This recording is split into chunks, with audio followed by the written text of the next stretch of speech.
নরসিংদী সরকারি কলেজের ইতিহাস শুরু হয় ১৯৪৯ সালের ২৬ অক্টোবর, যখন এটি নরসিংদী কলেজ নামে প্রতিষ্ঠিত হয় স্থানীয় জনগণের প্রচেষ্টায়।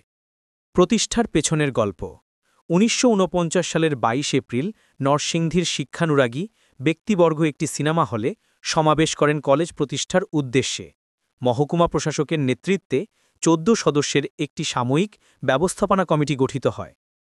৪ মে ১৯৪৯ তারিখে দ্বিতীয় সভায় কলেজের অগ্রগতি পর্যালোচনা ও অর্থ সংগ্রহের পরিকল্পনা হয়। ২১ মে ১৯৪৯ তারিখে তৃতীয় সভায় চ্যারিটি শো আয়োজনের সিদ্ধান্ত নেওয়া হয় অর্থ সংগ্রহের জন্য। অর্থ সংগ্রহ ও জমিদান। নরসিংদী বাজারের পণ্য বিক্রয় থেকে মনপ্রতি ৬ পয়সা করে অর্থ সংগ্রহের সিদ্ধান্ত হয়।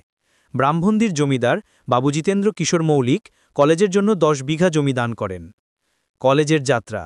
প্রথমে সাটিরপাড়া বালিকা উচ্চ বিদ্যালয়ে কার্যক্রম শুরু হয়, বর্তমানে নরসিংদী সরকারি বালিকা উচ্চ বিদ্যালয়। ১৯৫৫ সালে কলেজটি নিজস্ব স্থানে স্থানান্তরিত হয়। ১৯৮০ সালে এটি সরকারিকরণ হয় এবং নরসিংদী সরকারি কলেজ নামে পরিচিতি পায়। একাডেমিক অগ্রগতি। বর্তমানে কলেজটি উচ্চ মাধ্যমিক, স্নাতক, অনার্স ও স্নাতকোত্তর পর্যায়ে পাঠদান করে। ঢাকা শিক্ষা বোর্ড এবং জাতীয় বিশ্ববিদ্যালয়ের অধিভুক্ত। এই ইতিহাস শুধু একটি কলেজের নয়, এটি নরসিংদীর মানুষের ঐক্য, স্বপ্ন এবং শিক্ষার প্রতি ভালোবাসার প্রতিচ্ছবি।